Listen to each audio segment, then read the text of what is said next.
এখন শুনবেন বাংলায় স্থানীয় সংবাদ। আসসালামু আলাইকুম।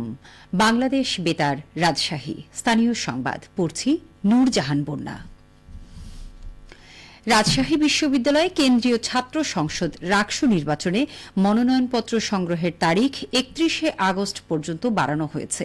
পূর্ব ঘোষিত সময়সূচি অনুযায়ী গতকাল ছিল মনোনয়নপত্র বিতরণের শেষ দিন।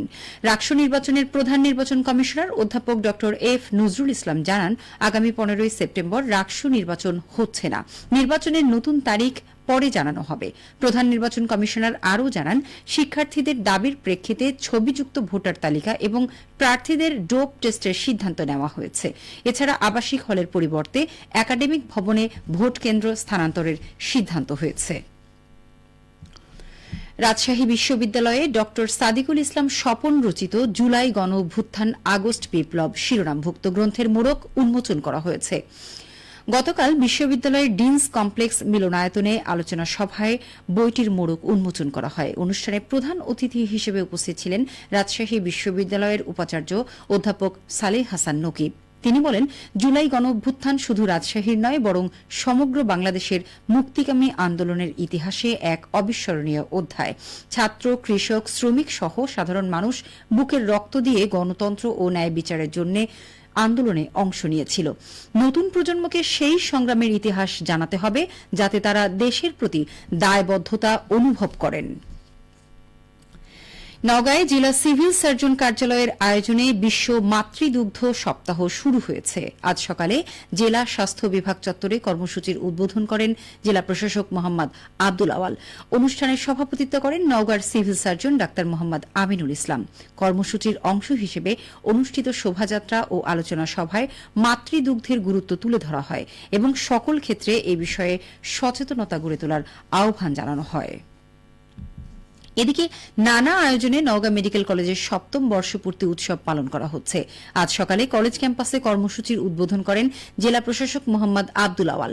এরপর সেখান থেকে একটি বর্ণিল শোভাযাত্রা নিয়ে সদর উপজেলা পরিষদ হলরুমে গিয়ে অংশগ্রহণকারীরা আলোচনা সভা ও স্মৃতিচারণ অনুষ্ঠানে মিলিত হন এবং বর্ষপূর্তির কেক কাটেন। আলোচনা সভায় প্রধান অতিথি ছিলেন রাজশাহী মেডিকেল বিশ্ববিদ্যালয়ের উপাচার্য অধ্যাপক ডাক্তার মোহাম্মদ জাওয়াদুল হক। সভাপতিত্ব করেন নওগাঁ মেডিকেল কলেজের অধ্যক্ষ অধ্যাপক ডাক্তার মুক্তার হোসেন। পলি ব্যাগ পরিহার করি, পরিবেশ বান্ধব পাটের ব্যাগ ব্যবহার করি, এই প্রতিপাদ্য বিষয়ে পাটের ব্যাগ ব্যবহারে উদ্বুদ্ধকরণ ক্যাম্পেইন শুরু করেছে নাটোর জেলা প্রশাসন। এ উপলক্ষে আজ শহরের নিচা বাজার এলাকায় শোভাযাত্রা শেষে ক্রেতা ও বিক্রেতার মাঝে পাটের ব্যাগ বিতরণ করেন জেলা প্রশাসক আসমা শাহিন। এ সময় জেলা প্রশাসক বলেন, নান্দনিক নাটোর গড়ার প্রত্যয়ে নাটোরকে পলিথিন মুক্ত করার জন্য উদ্যোগ নেওয়া হয়েছে। বাজারে জনগণের মাঝে পাটের ব্যাগ সরবরাহ করা শুরু হয়েছে। ক্রেতাদের উদ্বুদ্ধ করা হবে পলিথিন ব্যাগ ব্যবহার করে পাটের ব্যাগ ব্যবহারের জন্য। ধীরে ধীরে প্রত্যেকটি উপজেলাকে পলিথিন মুক্ত করা হবে। পাবনা শহরের বিভিন্ন ফার্মেসিতে অভিযান চালিয়েছে জাতীয় ভোক্তা অধিকার সংরক্ষণ অধিদপ্তর। এ সময় 3টি প্রতিষ্ঠানকে 15,000 টাকা জরিমানা করা হয়েছে। আজ দুপুরে পাবনা শহরের আব্দুল হামিদ রোড ও ইন্দিরা মোড় এলাকায় এই অভিযান চালানো হয়। অভিযান পরিচালনা করেন জাতীয় ভোক্তা অধিকার সংরক্ষণ অধিদপ্তর পাবনার সহকারী পরিচালক মাহমুদ হাসান রনি। তিনি জানান, অনুমোদনহীন ওষুধ, মেয়াদ উত্তীর্ণ এবং তাপ নিয়ন্ত্রণাধীন ওষুধ সহ বিভিন্ন অপরাধের দায়ে মেসার্স মিজান কেমিক্যালকে 6,000 টাকা, ওষুধ বিতানকে 3,000 টাকা এবং মেসার্স তরুণ মেডিসিনকে 6,000 টাকা জরিমানা আদায় করা হয়। জনস্বার্থে এই ধরনের অভিযান অব্যাহত থাকবে। বগুড়া জেলায় আউশ ধানের নমুনা শস্য কর্তন উদ্বোধন করা হয়েছে। গতকাল জেলার নন্দীগ্রাম উপজেলার নন্দীগ্রাম ইউনিয়নের রণবাঘা ব্লকের কৈডালা মাঠে এই শস্য কর্তন উদ্বোধন করেন বগুড়া কৃষি সম্প্রসারণ অধিদপ্তরের অতিরিক্ত উপপরিচালক এখলাস হোসেন সরকার। এ সময় উপজেলা কৃষি কর্মকর্তা গাজীউল হক, কৃষি সম্প্রসারণ কর্মকর্তা আশিকুর রহমান সহ অন্যান্যরা উপস্থিত ছিলেন। উপজেলা কৃষি কর্মকর্তা গাজীউল হক জানান, এবারও নন্দীগ্রাম উপজেলায় সন্তোষজনক আউশ ধানের চাষাবাদ ও উৎপাদন হয়েছে। এতে কৃষকরা উপকৃত হবে।